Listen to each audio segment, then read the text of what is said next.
Hi there, I'm Jamie Isaac, and welcome to Movers and Chakras. This is Azulfit Yoga and Pilates retreats, inspiring conversations with some of our favorite people in the Azulfit wellbeing community.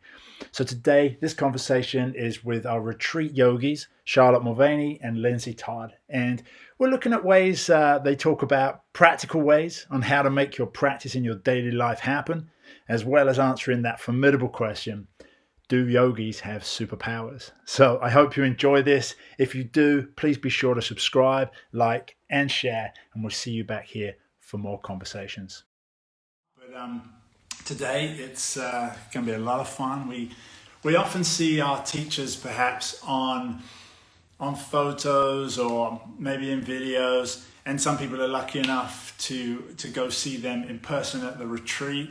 It's really great to we see our teachers, but we don't ever really get to really know them. Like often, even with the teachers we have in our classes at home, we sometimes wonder, what are they really like? Are they really human beings? Are they just these superpowered yogis and whatever? So today, hopefully, we're going to get a chance to speak with two of our wonderful teachers on the retreat. We've got a wonderful team there, but these two great human beings, great souls, and so let's get them on. Let me see if we're here. You're here. I just need to turn the camera around. Hey, it looked like you were miles away there in the mirror. Hey there, both of you. How you doing? Hello. Can you hear us? I can hear you perfectly. That's wonderful. Hey, Lucia. Amazing. I'm just saying hello. So hello, everyone. People who are joining. We got a few people joining, and there's also some people who've sent questions in. Carissa's here as well. I don't know if she's going to want to come in front of the camera, but she's going to say hello. Fangirl. Go, see. Hello. So how's everything on the retreat today? How's the weather there and all of that? Is it just beautiful as usual, or? Well, it's really hot actually. It's really very hot. It was 34 degrees in my car gauge when I was coming up here, which is pretty warm. That is beautiful. That's good. We got a nice warm day about to start here, but a little breeze, which is nice actually. But that's wonderful. So where should we begin? Have you just done a class, or are you about to do a class? Yeah, I've just done a yin class, 2 yin classes. Lindsey's a little bit zenned out. There's not much that's going to come from Lindsey this evening, unfortunately, because she's done some Reiki and 2 yin classes. So there's nothing. It's very relaxed. Just peace and love and zen from Lindsey this evening. Good vibe. Yeah, totally good vibe. Everybody then to send their energy and their love, and see if they can bring that back to you. Just a little interview process. Well, so thank you both for joining then. That is great. Lindsey, tell me a little bit about yin. You've just done a yin class. What is yin? So yin yoga is a Chinese form of yoga. So we're working with the flow of qi through the meridians. And it's a very calming and cool type of yoga. So we're not doing lots of sun salutations or warm-up. And it's got very few postures. And the reason that we do it, and we do it over a long sustained period of time, is so that we can really open the body and have a very controlled and smooth stretch of the deep connective tissue, the tissue surrounding each of the joints. So holding the pose for a posture for about 3 to 5 minutes allows the body to open and to surrender, and to be able to get all the good vibes into the joints, which naturally start to stiffen up as we age. And also, if we're doing repeated exercises, or we're repeatedly doing the same movements, whether it's sat at a desk or whatever you're doing, if you're repeatedly doing a movement, then you're creating contraction in the body. And yin yoga helps to reverse this and to open the body. So it's a beautiful practice for the body, and also for the mind, because we're often so busy racing around and we're not really being very mindful. But this practice, you really have to be mindful, don't you? Because you're finding the stillness, you're moving within, you're finding the quiet. And to help us in our classes, we use our breath. So we use our inhales and our exhales just to come to the present moment and really get the most from the practice. That's great. I was going to ask you that. Like, a main part, because like you say, sometimes it's the stillness and the holding of things. Like, I'm not even talking yoga, I'm talking life in general, stopping and being still, and that's a pretty challenging thing to do, right? Totally. It can be very confrontational, actually. Whenever I'm giving somebody their first or offering their first yin class, I do kind of give them the warning that it can be challenging, just in a different way. It's challenging to be still. It's confrontational to be still, and see what comes up. But we have to respond with patience and with compassion primarily. So anything and everything that does come up is okay. And we try and just create a space where people feel comfortable enough to let all of that happen. Definitely. That's, you have to release anything that comes up emotionally and physically. Yeah, that's great. You mentioned like the comfortable place. I guess that is a real bonus about doing movement and experiencing these emotions that come with movement, but being on a retreat where you're in a supportive environment, not just support from the team and the teachers, but tell me about, like, do you find, and this can be a question to both of you, do you find anything you notice about how, because I'm talking about from my experience as well, like teaching, sometimes I'll go into a retreat week and find that there's a real common theme amongst the guests. For some reason, the universe has brought everyone together, and maybe it's an injury thing that they're all sharing, or maybe it's an emotional thing. But do you find that support, that it's not just the teachers and the team that are supporting individuals? Yeah, definitely. It shouldn't surprise me, but it still does, that often people from all areas of the world come together and they meet exactly at the right time. Like, those coincidences happen all the time, don't they? They happen a lot. Yeah, and friendships are formed not just for the retreat week, which is, a journey in itself, and you're meeting like-minded people and exploring your own self and hearing about other people's lives, but also, long-standing friendships. Yeah, it's the active ingredient, really. I sometimes feel like what we do is very important, of course it is, and we provide hopefully this big wraparound, but ultimately it's just the space for all of these ones. It's like alchemy, all of these ingredients come together in different measures and different kind of components each week, and every week is very, very different, but that magic is still created in a really distinct way every single week. And that's not necessarily about what we do, it's about what people are bringing into the mix.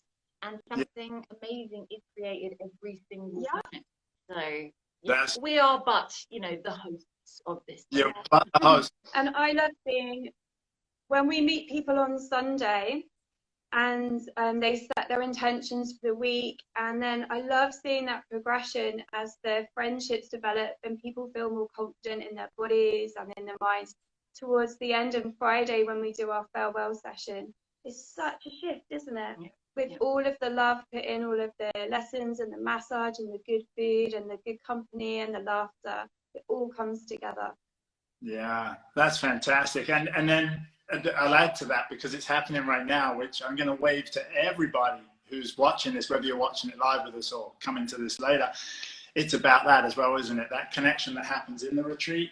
And then we can do things like this and say hey to everybody who's joining us and still part of that community that just keeps on, so reaching out all around the globe and beyond, perhaps, who knows? Yeah.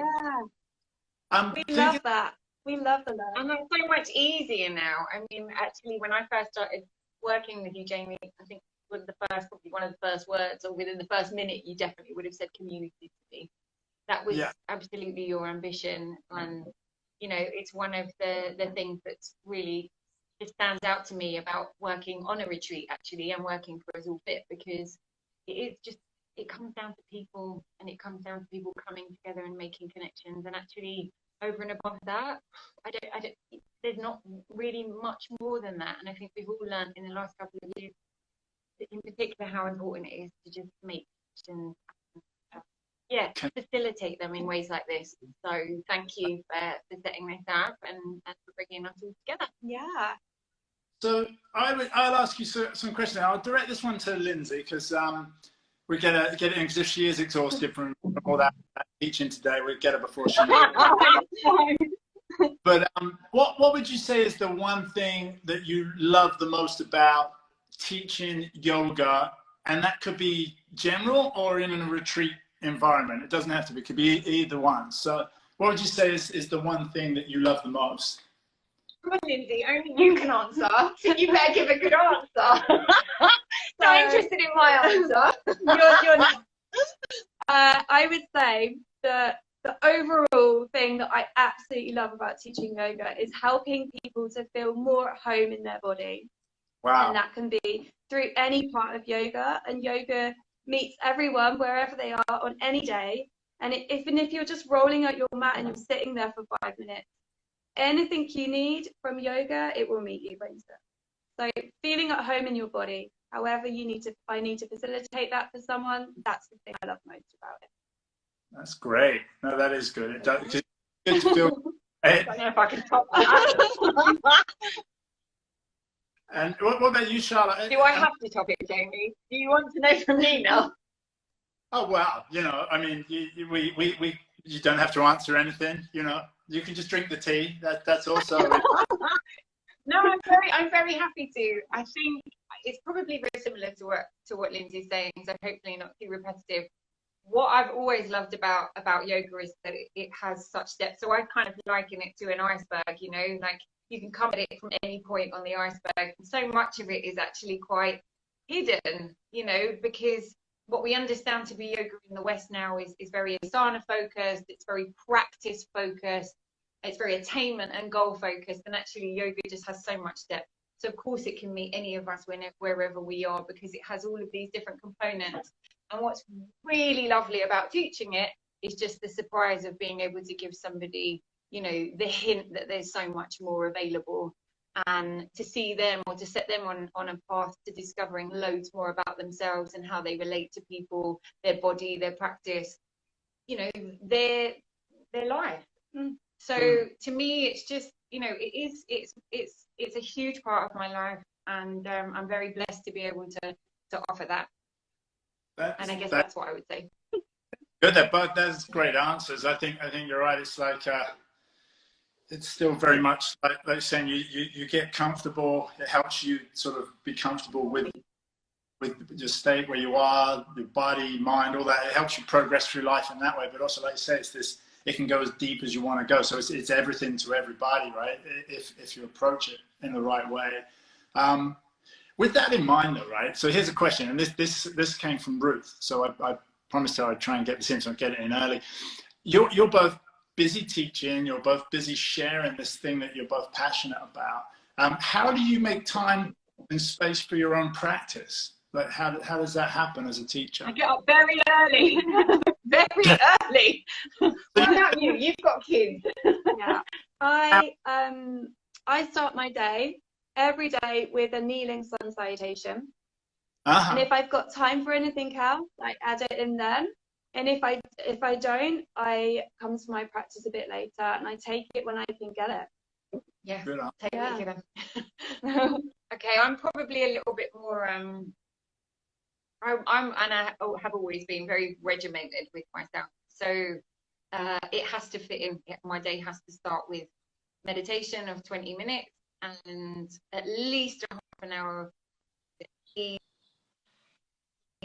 either yoga or Pilates, or something that's strength focused, let's say. So something that would be, embodied, some movement modality. But so, yeah, if the day's busy, I just get up earlier. I'm a morning person, so I don't mind that. I get to bed super early. So, and I don't have children, and I respect the fact that, if you do have other commitments, it's just much more difficult. Of course it is, but anything is good. Any time spent with yourself, reflecting on who you are, what you want, and feeling kind of, just understanding where you are for the day is a great way to start the day. So it can be 2 minutes, or it can be 20, or it can be a breath.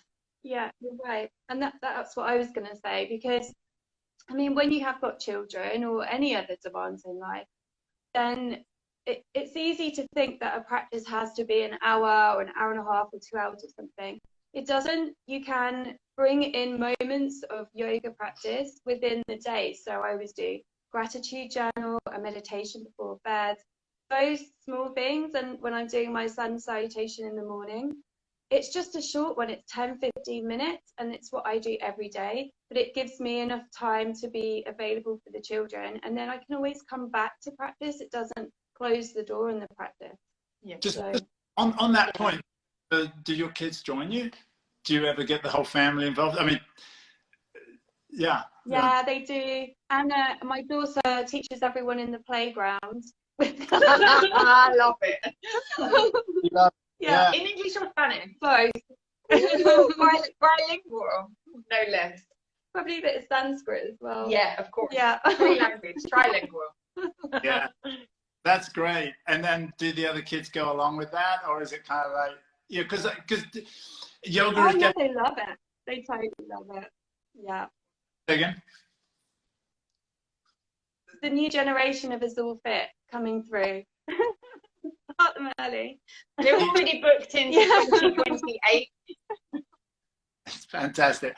I mean, I really agree. I think all mindful movement, if we share it like at early ages with the kids and, you know, with everyone, it can only improve their life, and hopefully the planet around us, bring some awareness to that. So I think that's wonderful. Hey, here's a question, right? Because you've both been teaching for a while, you're both amazing teachers. Have you ever seen anything when you started? Think back to when you were as a beginner, because I think that's the other thing. I read something the other day, someone was talking about celebrating being a beginner rather than just seeing it as this intimidating moment of, oh, those people that have progressed there, I've got to get there. In fact, take your time in that beginning moment and enjoy it, because it's such an incredible moment in time in any practice. But was there anything you ever saw when you started on your yoga journey that made you go, oh, this yoga's not for me? Oh my gosh. Well, okay, well then I'm going to tell you about my first yoga experience, because that's definitely given me a benchmark of what I don't want to do. So my first class was a hot yoga class in Hong Kong. So it was hot outside, hot inside, just hot, sweaty. And I think I was coming towards bridge or something like that. It was coming towards the end of the practice. And this teacher stood over me and just laughed at me. He laughed at me and then proceeded to stand on me as well. There was definitely a foot on my stomach at one point.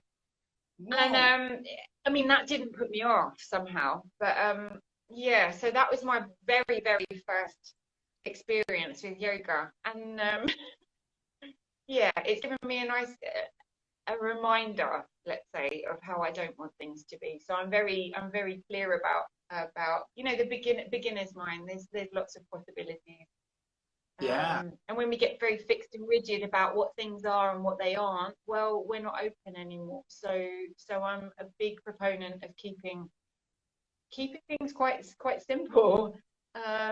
Not talking too much Sanskrit, you know, and just making sure that it's accessible and available to everybody. Talking in language that everybody can understand, because it's not esoteric. It's quite simple. It's quite simple. And I think part of our job is making sure everyone walks away from here understanding, or with a bit of confidence about what it is, and also what it isn't, and what it can be for them, so that they walk into any environment and feel good about it. Yeah. That's really good. And I think that's reassuring to hear, because even as like advanced practitioner or whatever, when you're in the movement, in the moment of the movement, or in the stress of learning something new, it's the same in the Pilates where you kind of want to go there naturally and let the body move there without this additional stress of, like you say, learning Sanskrit, or in my world, in the Pilates world, where I can't bear going into a class where they just talk in Latin the whole time. It's all like the muscle groups of all this. Yeah, not helpful. No. Yeah, right now I just want to be told, lift that up there, and you know, and so that's really reassuring, because I think that does make it definitely much more accessible to everybody, right? It means you can just practice. You don't also have to have a degree in Sanskrit or ancient Indian studies and stuff. Yeah, no, that's fantastic. Lindsey, what about you? Have you ever seen anything that kind of made you go, whoa, this yoga thing's freaky, I'm out, you know, or... Well, that made me think of my first class that I ever took, and it wasn't quite like that. But I didn't like it. It was in an environment which was very cold had lots of lighting on that made it feel cold, and the teacher was really rigid, and I thought, this is really boring. Like, I don't get why people are saying they get into their minds. You're just like doing a triangle and then doing another shape. And then I must have been about 19 then, and I didn't go back to a class for a few months, and then I went to a different teacher, and then that opened my eyes to a completely different world. And then those teachers and the other teachers that come after it, I thank them so much, because it's changed my life. Yeah. Helps you sort of bring the warmth and the love to the practice as well, right? Yeah, it's important. It's all part of how to get to the end goal of just feeling that whole kind of the package of feeling relaxed but also energized at the end of a class. Yeah. See, that's great. That's great. What then is, so we go to the opposite end of that, rather than being scared of yoga, what's your, if you could have people leave your class or leave the retreat week, if we want to think of it as a whole Azulfit experience, it's your choice. What would you want people to leave with? The one thing, one most important thing. Oh, it can't be one thing. It's not to be one thing. Yeah. Actually, and it wasn't. I can. A bit more of I can, and I am able, and I am capable. Yeah, confidence. So there was three things. Yeah. So yeah, it's very hard to pull apart for me. Confidence, understanding, trust, those kinds of feelings, those kinds of qualities, because they all come together in a class. You understand yourself a little bit better. You start to trust your body a little bit better. You perhaps look at your possibilities and capabilities in a different way. So all of those things. And if I had to pick one, don't know, I can't. You pick one. Well, I'd like to relax in a way where, and I guess that's the word, is relax, because they feel confident, they trust themselves in their body, in their mind, and have also had some fun. Yeah, like fun. A lot of laughter happens here, and Yeah. not always in the classroom. A lot when I'm teaching, because I'm usually making an idiot of myself in some way, shape, or form. But it's not super serious, is it? We take this practice seriously, but it's not super serious. Not everything has to be. Well, we don't take ourselves too seriously, No. and I think that's the mistake that lots of teachers make, that it becomes very holier than thou, and then that puts a barrier between you and the people that are in front of you. And there is no difference between me and anybody else. And I would never want anyone to understand that because I've got a few more years experience that I'm better. I'm just different. Yeah. You know, and to Lindsey's earlier point, you know, you connect with different teachers in different ways, which is why it's great that there's two of us, because we are very different, but we have very similar principles and values about what yoga is, and so that means that we can teach together very successfully. Yeah. So when we think about you teaching together, do you guys want to share? Because I know that coming up in October, well, towards the end of the month, you guys have got a week where you're teaching together, right? Just yoga, so sole focus on yoga. Yeah, Joe's been ousted. There is no Pilates. Sorry, Jamie. It's just So a little bit about the week. So it's on the 15th of October, and it's called Exploring Possibilities. I guess that kind of comes out of, as I said, this idea about people trusting themselves and understanding themselves, and really feeling a little bit more confident about what their possibilities are and what their capabilities are. I think that's kind of an undercurrent, and what I mentioned about what brings together Lindsey and my teaching, or our loves or our passions, let's say.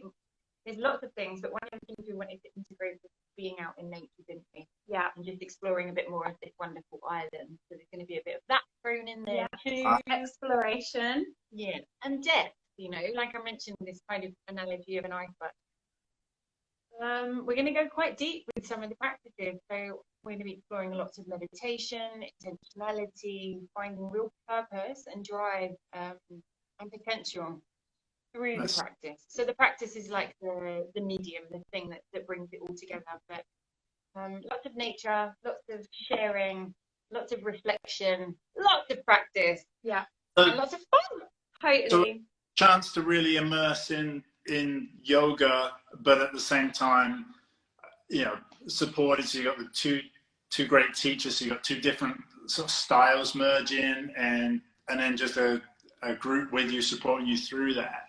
That does sound fun. It does sound like absolute bliss as well.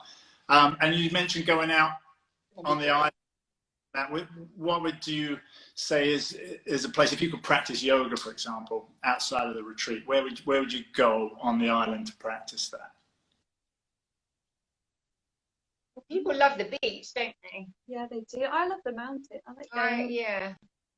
So where I live in Tinjaya, there's a very sacred mountain, and I like to practice with the energies of the mountain.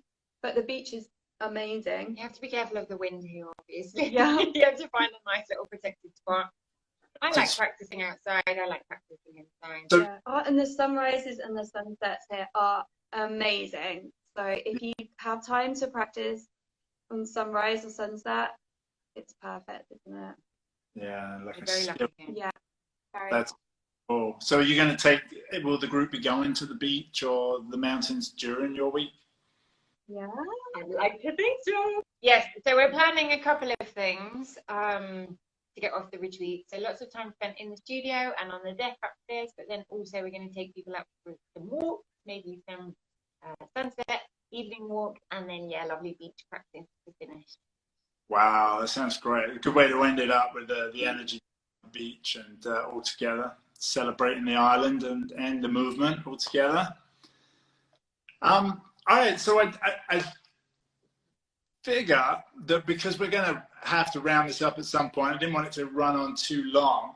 I wanted to ask you both, like, is there anything you would want to share with us now? I've actually, look, I'll show you. I actually came prepared just in case there was movement and you wanted me to move as well. I'm hoping. What are you wearing?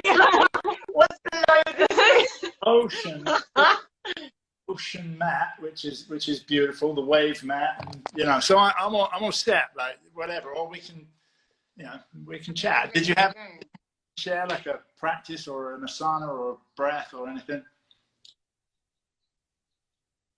Well, we had a couple of things that we thought of that might be nice to share. I think you've got a little practice. So why don't I just share something that I wanted to I don't know, I wanted to reinforce, and we're going to be using them quite a lot when people come here on the 15th. And that's these. It's bricks. I'm absolutely obsessed with props. Okay, I am. And so I've got a forum in which I can share my obsessions. It's great. I think bricks and props and things like that got given a really bad rep way back when. I know when I started yoga, I was basically told that they were for beginners and that advanced people never use them. Well, people like me who've got short arms, they really use them. And, you know, it's not in jest. They give a lot of feedback to the body. And so I really, really encourage people to use the prop. They also help you to kind of engage your muscles. So if you're using it under the palm and you're gripping onto the brick for something like stepping forward and stepping back, it gives you lots more space so that your body can understand the process, and actually helps to engage the right muscles. So I just wanted to show like a step forward and back, which is something that I get asked about a lot. Do you? Mm-hmm. So we typically from downward facing dog would either go to a low lunge or a high lunge, and that shows up in lots of different classes. Okay. So my suggestion is just get yourself some bricks if you're struggling with that. I don't think you've got any bricks there, Jamie. But do you want me to move this camera? If you can do if you want to. You just place them under the hand and make sure that you're gripping into the brick, coming up into a downward facing dog. And then you just realise how much more space you have through the shoulders, through the arms, for you to be able to more smoothly step forward. And then when you're in a low lunge or you're coming into a high lunge, you've just got lots more space. So you feel less like you're hunched over or down on the ground. So you sort of work with my hands on here, yeah? So yeah. So you're gripping your bricks. These are my bricks. These are my favorite friends. And I grip them for dear life. And so in a sun salutation, they become really invaluable. stepping forward and back. Oh, really, yeah. really good. And then when you're practicing any more advanced or challenging poses, they kind of just emphasize those parts of the body or engagement in parts of the body that otherwise maybe wouldn't be so intuitive. So they really just help you refine your practice, let's say. So it's not about being a beginner or being advanced. It's about really utilizing the props and understanding the skill. So they create a space for your body to move through that allows you to connect with the movement closer to the ideal, right? Well, okay, I'm not going to say ideal. I'm going to say what I think is that if you're, I guess, if you're somebody who might be a little bit more stuck in your head or struggling with the idea that it needs to look or be a certain way, then I think bricks are going to be very helpful because we're less inclined, let's say, to force something. And yes, they do just give you more space. They give you more space. They extend the length of your arm. They extend the length of your leg. So on a really simple level, they just make you more capable. You know, on a more, let's say, complex or detailed level, they really help give the body feedback. And the body likes feedback to be able to develop and learn. So there's lots of things going on. Yeah, I mean, like you just mentioned, Sometimes using it in a sun salute, the idea that, I'll come back here, for me, like when I get tight, bringing my foot through, that's a challenge, but having the blocks there helps that flow as well. So it makes it completely different. It makes it completely. So if you come inhale up, exhale, fold, if you're stepping back or stepping back into plank or into a low lunge, just having the hands on the brick changes everything. So I would, one little tip I would say, invest in some bricks if you can, and if not, just two bricks of a similar size, and just try the same flows with and without it, and I promise you it will change your life. Yeah, that's awesome. Because sometimes you may have been practicing for a while and trying to get faith in the muscles and thinking that it's your body, but sometimes it's anatomy. Yeah, just anatomy. Yeah. That's great. So just make it for all. That is great. Okay, right. So to round things off, then you know, do a quick fire round of questions with you both, if that's if you're that. How do you feel about that? You feel free to say no. I'm not forcing anyone to do it. I feel really good about that. Are they about yoga? Yeah, I've got no choice. I'm here. I'm live. You're saying, yeah, let's just do it. I can see some people there saying, hey guys, nice to see you all here. I think you were with Vivienne a few weeks ago. That's great. I love that people are dropping in. So here we go. These here we go. All right, these are really, really completely all right, but they're going to give us some insight into definite the depth of the yoga. So the first one would be pizza or tofu. Sorry. You go answer like that, I don't know. Pizza or tofu. So Pizza or tofu. Oh, pizza. You meant to say tofu. Both of us said it at the same time. Totally unrehearsed. Pizza. All right, then seeing as Always. This is tea with a yogi, coffee or tea, or we could throw a third one in there, or green smoothie. Coffee. Oh, no, tea. Coffee.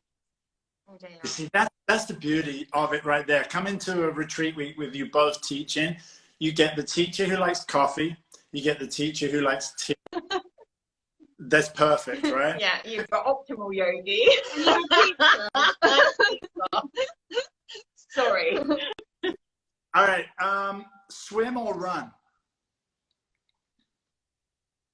Swim. Ooh, you're both the same on that one. Good. Cat or dog? I've got dodgy hips. I can't run anymore. In the water. That makes sense. Yeah, cat or dog? Cat. Dog. Ah, okay. What else did I put here? Beach or hike? Oh, Beach. that's why we live here. We get both. You do get both. That's the beauty. You can hike to the beach, which is pretty epic, right? Yeah. Yeah, how blessed are we? And then the last thing I'll leave us everybody with, what is your yoga superpower? Ooh, okay. Oh. I didn't know it gave us superpowers. Sometimes you feel like you can fly. Yeah. You feel like I you can like to use pretty that. cool. Yeah, sometimes you feel like you're flying. So Charlotte's is flight. What about yours, Lindsay? I'd say mantra. I like to use mantra if I feel if I feel stuck or if I want to shift energy, I use the power of mantra. And that always feels like a superpower to me. It is a superpower. It is, yeah. Okay. Right. Charlotte, you want to change yours now, or you're still good flying? Flying's pretty epic, by the way. I'm still flying. Still flying. Good, I'm fine. Your I think- flying pigeons are very good. I'm flying pigeons all day long. Every week. Flying pigeons with mantras. It's all super yoga power, right? That's fabulous. Okay, well, I'm gonna leave it here with everyone. It's awesome that everyone's joined. Thank you both for joining and sharing a little with us today. We'll do this again. Thank you, everybody. It was wonderful. So nice to see everyone. It is, yeah. Everyone dropping in and saying hi. Tommy's just joined. Hi, and we're just wave to you both over there in Fuerteventura, and Carissa's waving from the corner here. She's come back in. Yeah. Oh yeah, if anyone who's just joining us here, just drop us some comments or DM us and just let us know if you want to see any videos or live classes or anything that you would like to see, or any questions you might want to ask these two wonderful teachers or anyone else on the team for that matter. We'll see who we can line up next, see who we can cajole into coming and joining us live for this Tea with a Yogi chat. All right. So yeah, thank you. Yeah. Rude. We love you, Rude. Carla, say namaste, healthy and happy, and we'll see everybody again. All right, have a great day, great rest of the week. See you soon. Thank you so much. Thank you. Yeah, thanks for sharing.